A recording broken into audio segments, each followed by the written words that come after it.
Guys, we are here for episode 3 of The Lord of the Rings, The Rings of Power. And gotta say, I was visually impressed by the first 2 episodes. Story-wise, it's not perfect, it's not amazing. It's somewhat of a solid start.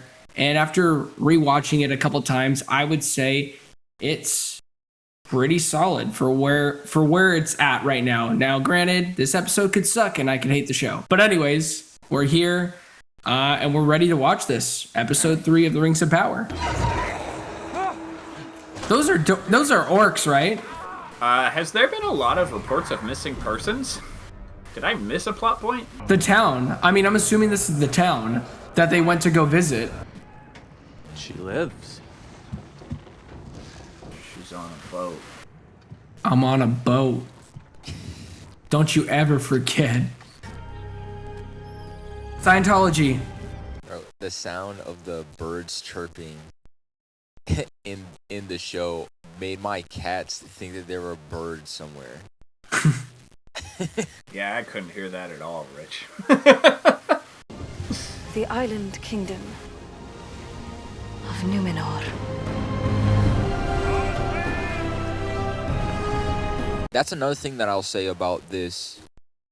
It reminds me, this show so far reminds me of almost kind of like the feeling of the prequels, where it's like everything is alive and vibrant and like teeming with life and culture, versus when we see the original trilogy, it's like there's like evil, people are like, thing is dark, like there's just darkness everywhere.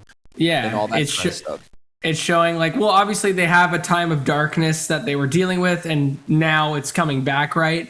But it's that build up, right? That view of vibrance, like you were saying, like the prequels. So I completely understand where you're coming from in that perspective.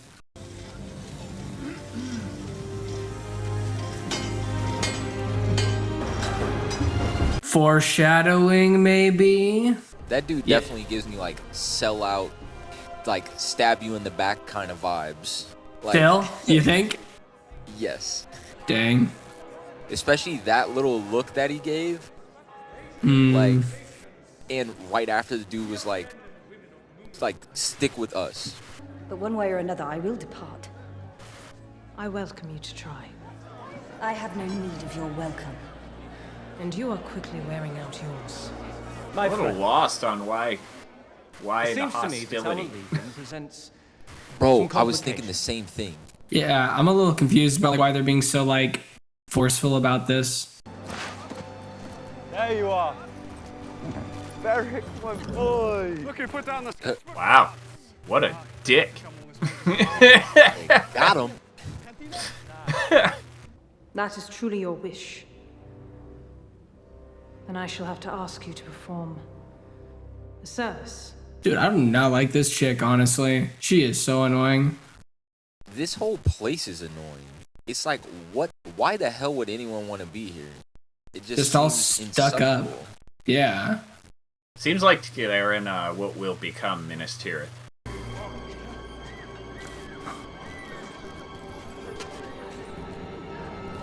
I can already hear in my head, like, the critic channels you would think of being like, oh, they're having a black actress be a racist so they can be like reverse racism is still racist.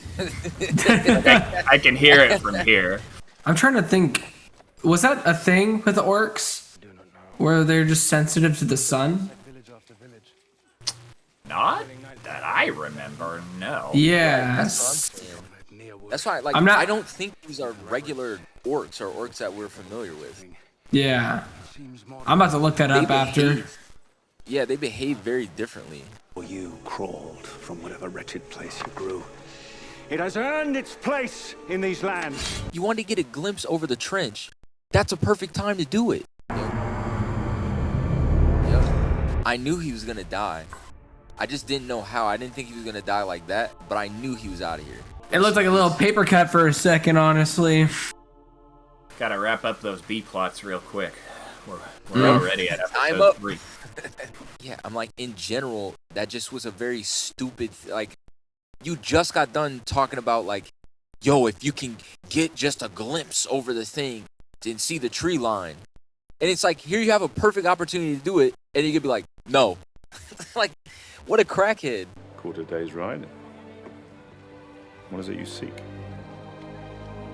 Did you say ride? It's like, now they've turned her into basically an angsty teen. So, it's like, before she was like, you know, a battle-hardened, like, just war person that was like on a path for vengeance against the darkness. And now she's, yeah, basically just like an angsty teen. That's like just being edgy. Like, it's interesting. Like,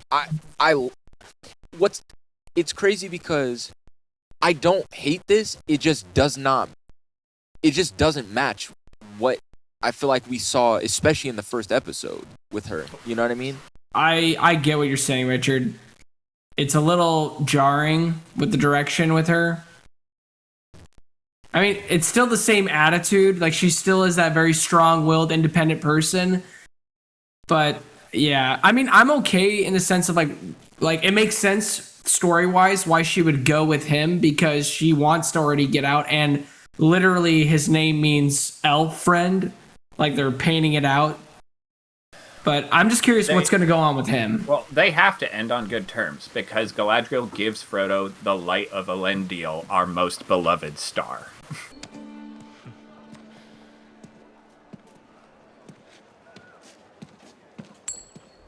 Freaking Assassin's Creed over here. Dude, I literally was thinking that when she was like jumping across the wall. I was like, bro.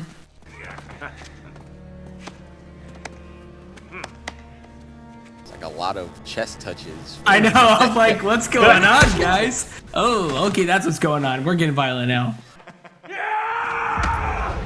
Oh, finally some action. God. Oh! Dude, bro. This just turned into something else. Oh. I'll call you daddy. Yo, they literally showed him like snapping. And that was the thing. It's like they purposefully went past the wrist, so it's not like just his hand breaking. He's like past it. So it's like, you know, that whole, like, oh my God. And we got Nori. No. Look, once that girl puts her head to something, nothing can stop her. I still, like, my favorite scenes are everything with them. I don't know why. The Harfoots. I love it.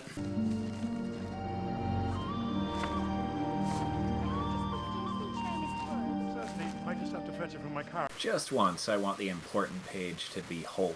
I always stop on, like, the torn page. That's the second time in this episode that people have been going through documents and the important page was torn. That's like when you watch like old cartoons like Scooby-Doo or something like that, and they're looking for a villain, and it's like the one rock that's like colored a little bit differently than all the other ones is like the one that you know that is in.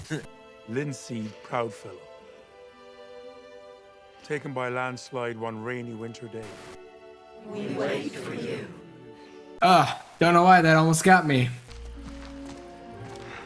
This guy. Oh my God.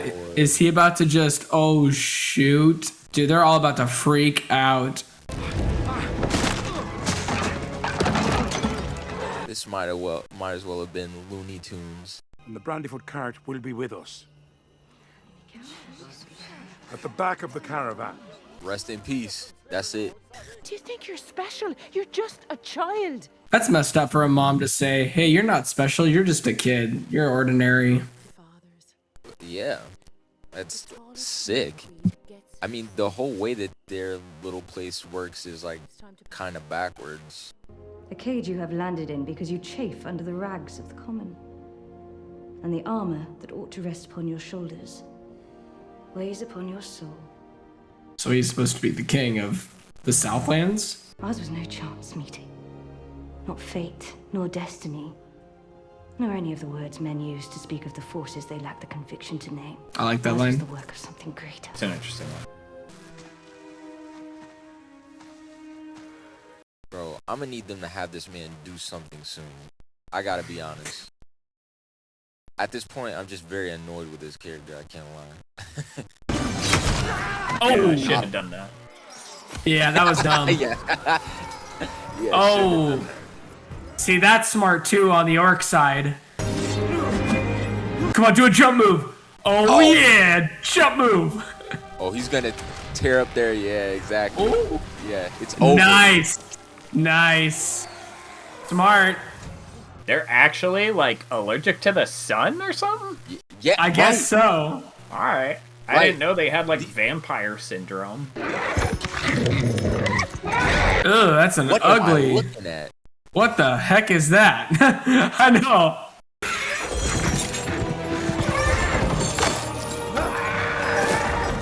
Apparently, everyone besides him is just useless. Dang. Guess we're not done with this B-plot. Is that a... Wait, I'm confused. Human? Not human? Tim, what are your thoughts on this? I'm curious. On episode 3 right now, and where you could see this go on in the future with like episode 4. Like, are you starting to see like the story now? Like, is it all coming together, you think? The only thing that's really changed between last episode and this episode is, I guess I'm a bit more inclined to think that the stranger is Gandalf because he, to my understanding, does have a long history with the hobbits as a whole. Mm-hmm. That's a good point. Yeah. And I guess that had to start somewhere. Other than that, not a ton. Like, I still don't see myself putting a rating on this as it is right now. But there are a lot of... I'm starting to notice more of, like, the stylistic differences between this and the films, whether for good or for ill. Like, it feels like it has the scenic structure of Game of Thrones, where it jumps from A plot, B plot, C plot, giving them like an even amount of time. And then it's like the scene structure of Game of Thrones with the architecture of Assassin's Creed. And then for like 28 seconds it was John Wick. Oh yeah, and I'm not mad about that part. But no, yeah, there's not much in the Lord of the Rings films that was quite like that. In those scenes that I remember, like that was a funky moment. I am still inclined to think that these have the films in mind more than the books in terms of like what it's hooked to. I don't know. I'm fine still going with it. Again, it's still one of those things where I'm like, this isn't... I don't know. I don't view it as like actively harmful on the legacy of Lord of the Rings. It's just kind of there, you know? Sonic the Hedgehog set the standards. Sonic 2 was better. Sonic 3 was amazing. Sonic 4 is there. You know? It's kind of how I feel like it's going to be. It'll be the Sonic 4 of the Lord of the Rings legacy. That's really? I guess that's what I'm thinking. Like, it's, you know, it was fine. I think it's easy to kind of get lost in the... I almost said controversy, but I guess I could take the quotations away and just call it non-traversy.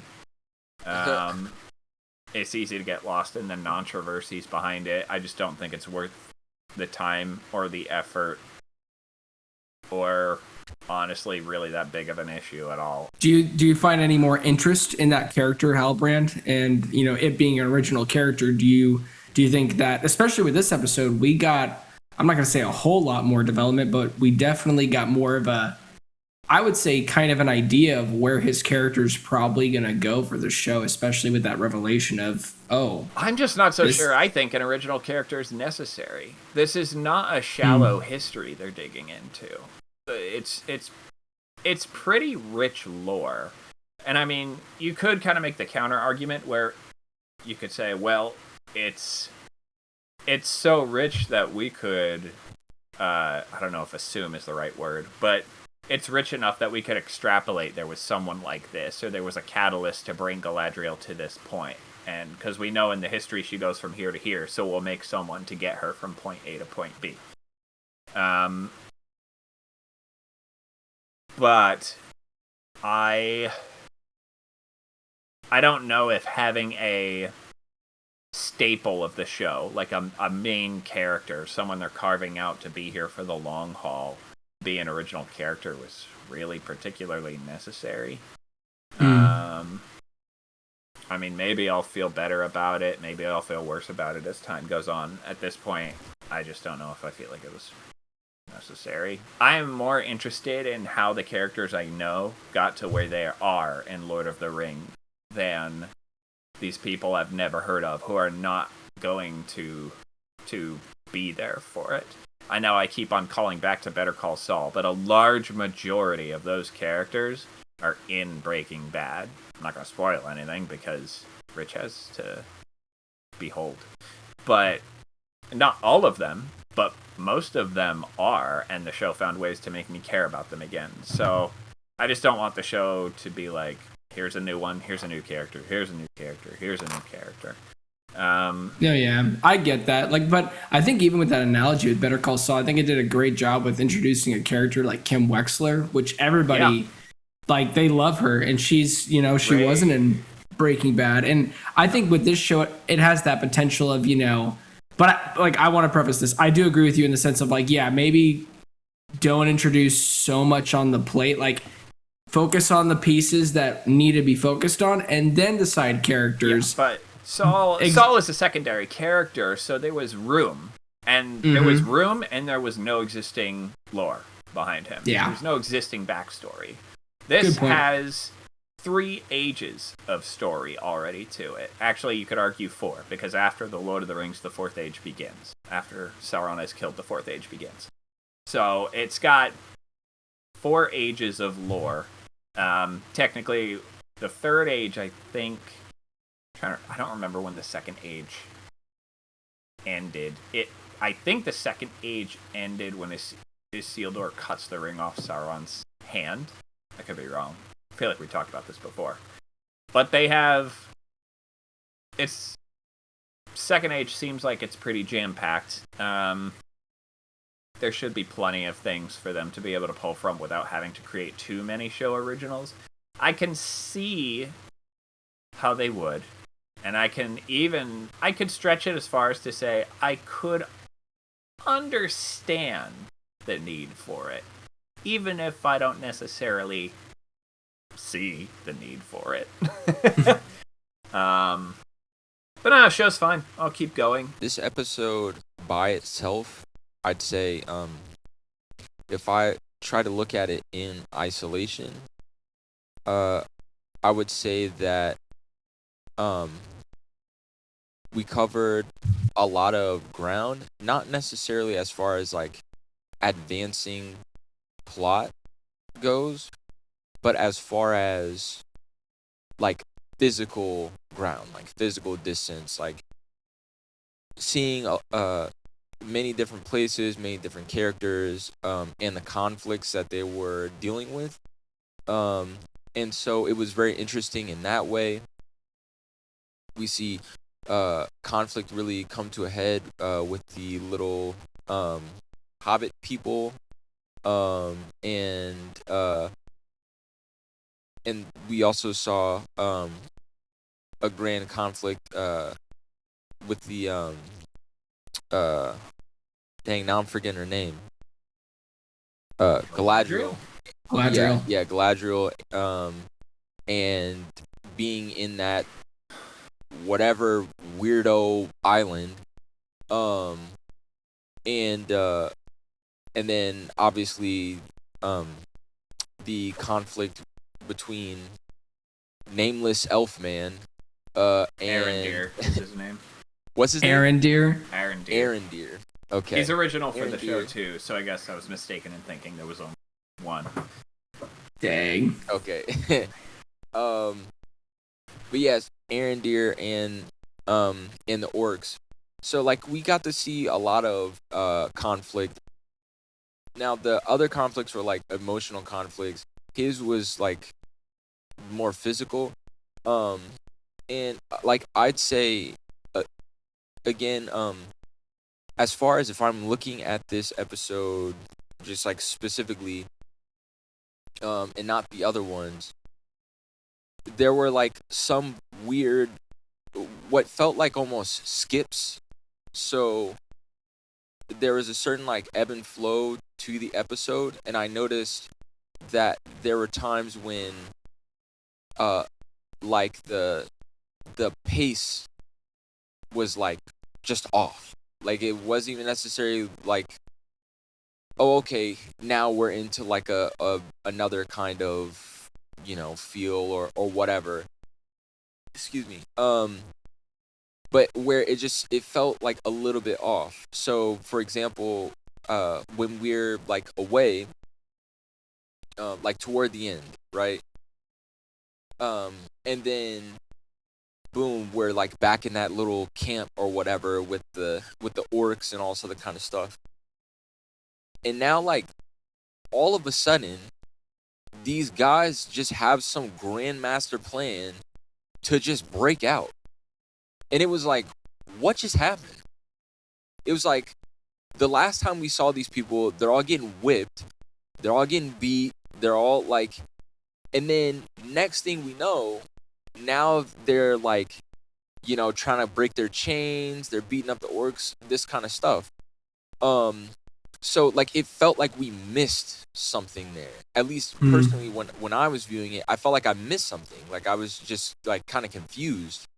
And especially coming from the scene, especially coming from the scene that we came from, it was just a complete like there was no real like transition. It didn't feel like natural. And you know there were a couple of other instances like that too. But I think I'll now open it up to this episode in conjunction with the other episodes. When Galadriel and Isildur, like his dad, am I saying the right guy's dad? The one that says, "Hey, come with me. Let's go check out these documents." Yeah. Yeah, that's his dad. Okay. Yeah.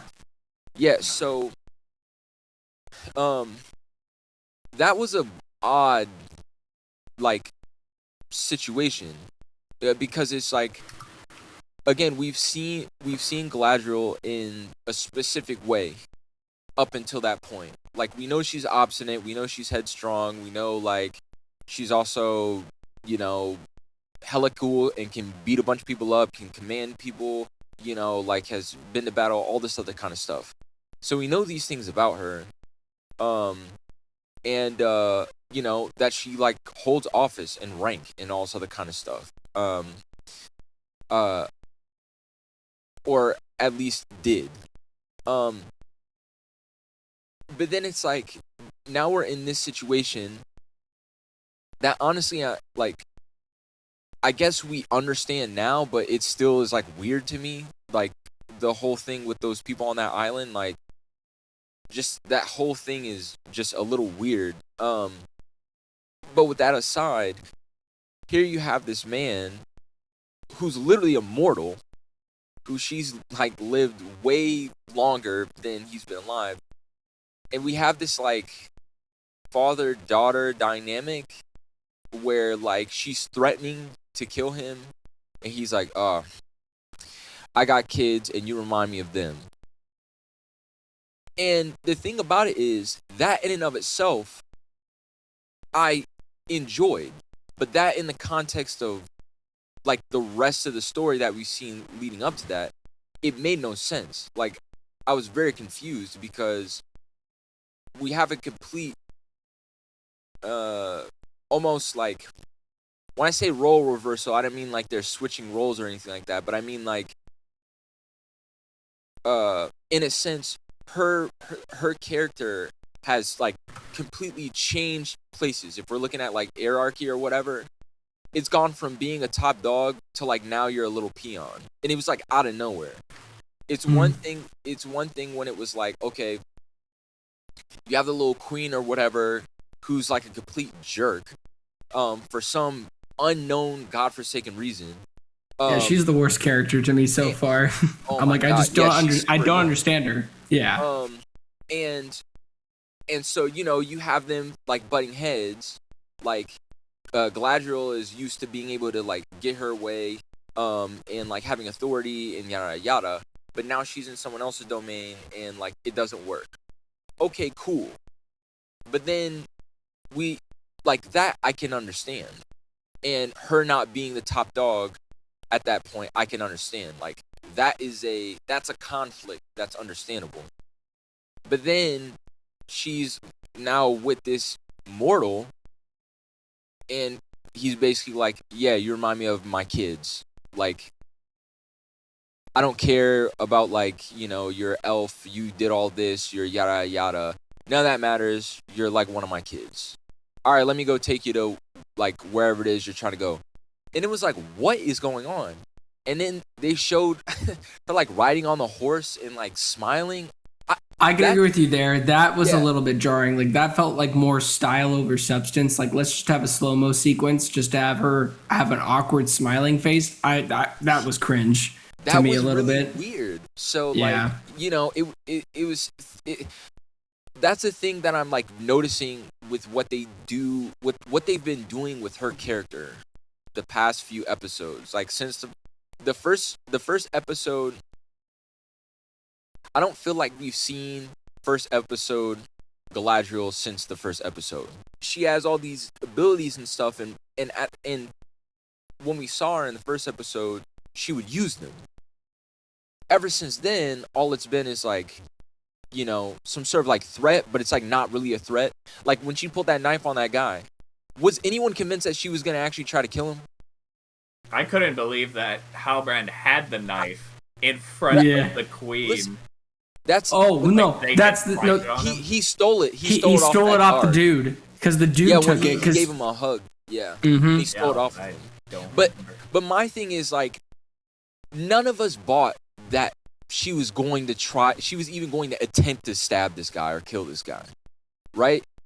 And that's what I'm saying. Like, that's the difference. The Galadriel that we saw in the first episode, we would have believed that she would have tried to kill him. Like, she wouldn't have probably even did a whole lot of talking beforehand. She would just try to kill him. We're now at a point where it's like she's just saying mean words or something, and a mortal is like literally laughing in her face. So it's like that for me is like, okay, that's weird. And then when we're looking at Deeren, the elf man, Deeren Dale, Aaron, what? I think it's Arondir. I think that's it. Arondir. Yeah. When we're looking at Arondir, it's like for him, we've seen no character whatsoever. Like at this point, he's just a plot device. And we don't even know what part of the plot he's playing. Like, we don't even I know. can agree with you in that because when his friend died, I felt nothing. The only character development that they had was this. Hey, man. Actually, two things. Hey, man, you shouldn't date that chick. It's frowned upon. Also, hey, dude, you smell like rotten leaves. Ha, ha, ha. Character development. And I'm like, and then he dies. Okay. I mean, this is a very sad moment, and it felt very kind of like emotional, but I didn't feel anything. It felt like, okay, this is supposed to be an emotional moment, but there was no groundwork. There was no foundation of this friendship where it warranted tears. This so is I'm like I like, not to compare everything to Kenobi, because I'm gonna make other parallels as well. It's always Kenobi. Yeah, I mean, because I don't know what it is. If it's like, if it has something to do with just modern, like, I don't know, but there just are so many parallels to it. I see, because we ran into that same problem with deaths in Kenobi, where it was like I see what they tried to do, like how they tried to make us care, but I felt nothing. Like I felt nothing for those people. And unfortunately, that's what happened there with that character. It's like you felt a little bit of sadness because like, oh, that was his boy or whatever. Yeah. But like, really what you felt more of was the shock of like him getting his throat slit. Even though you kind of knew shock factor. Yeah, exactly. Yeah. It was more shock factor than anything. And then, with his like leader guy or whatever, him getting killed, for me it was also more of like the shock factor, and also like, oh wow, so like he's screwed even if he gets up there. It had less to do with the it's fact more that, about the situation. Yeah, exactly. Yeah, it's way more situational. I felt more for him in the sense of like, dude, this sucks. Yeah. You lost your friend and you lost your commander, but I'm not really like, yeah. Oh, dude, the shame. Honestly, the only time that I would cry for him is maybe if we had like another episode of character development between the girl that he likes and maybe if she died. That's when it would give me some form of emotion, because now it's established that he has a longing, and there is this there's this layer in society that is saying no to this, and for him to lose that, I would feel something for sure. But with the friend, it's like, hey, it's a friend that I've been doing this, for I don't know how long. And there's the commander who I've had for I don't know how long. And our relationship is, you shouldn't date. Also, you smell. Cool. Honestly, if we cut this episode, well, I should say this. There are some important plot things that have happened in this episode. Character-wise, were there any big things that happened? Not really. So if this was like a dead zone and like we literally never saw this, and then we went to the next episode, sure, there may be some little plot things how they get from here to there, like physically. But if we looked at their characters, we wouldn't be like, oh wow, why is their character like this? Like, you know what I mean? Like, there hasn't been any really new developments in any of their characters. Like, not even necessarily incrementally.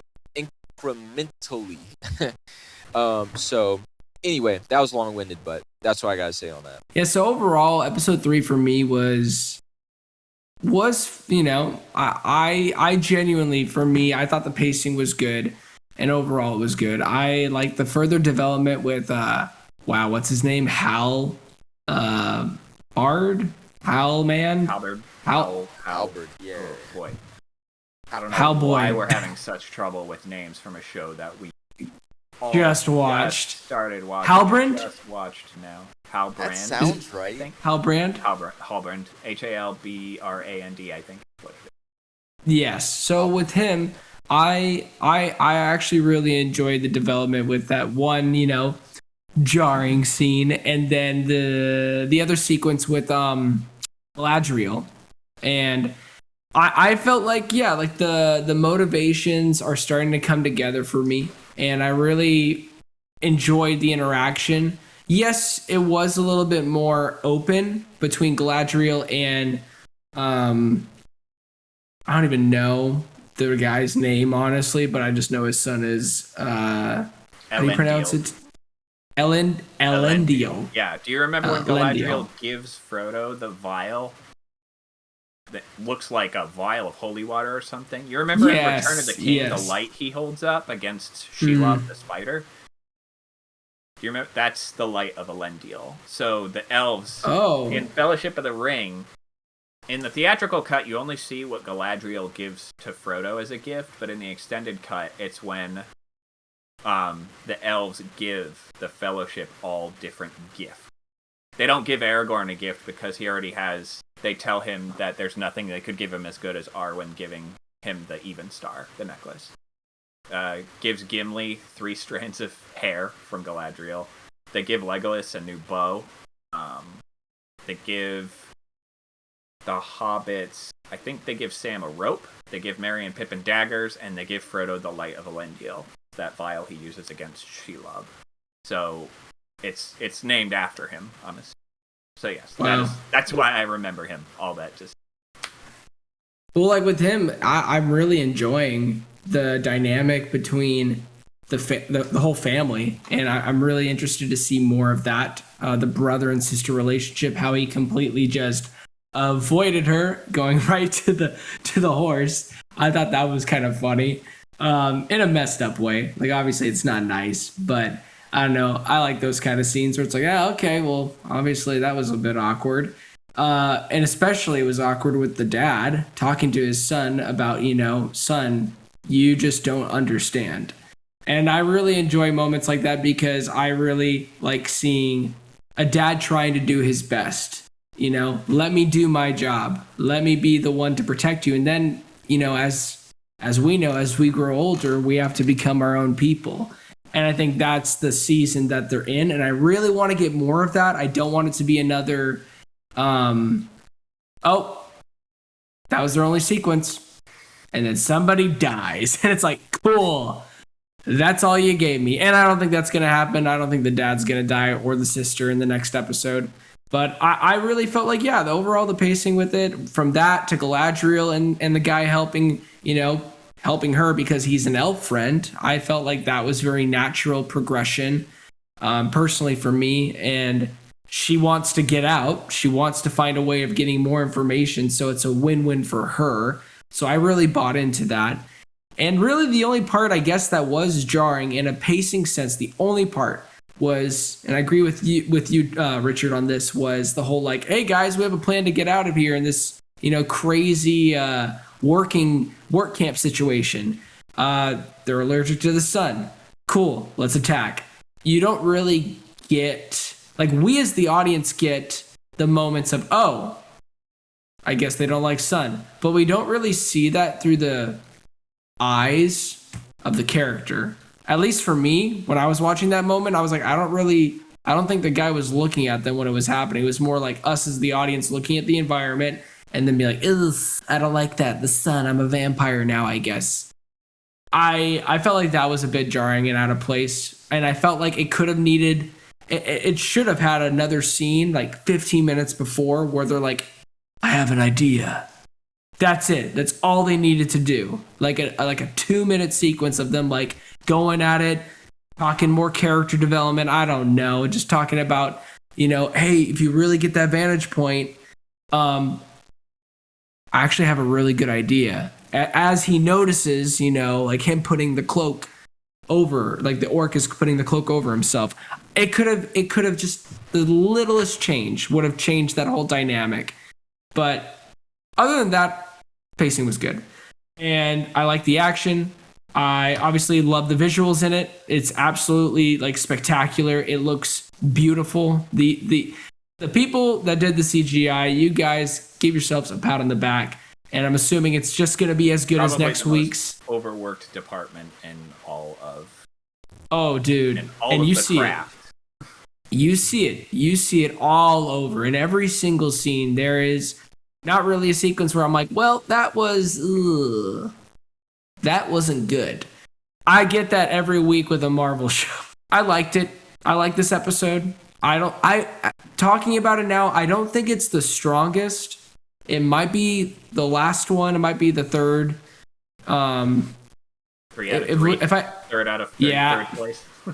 I feel like it might be 1, 2, 3, or it's 2, 1, 3. It's one of those. It's either 1, 2, 3 or 2, 1, 3 for me. But overall, I'm still enjoying the ride, and I'm just glad to be back in Middle Earth. I'm really liking it. So, guys, what do you think about it? Comment down below, and please, most importantly, do not forget to subscribe and be blessed.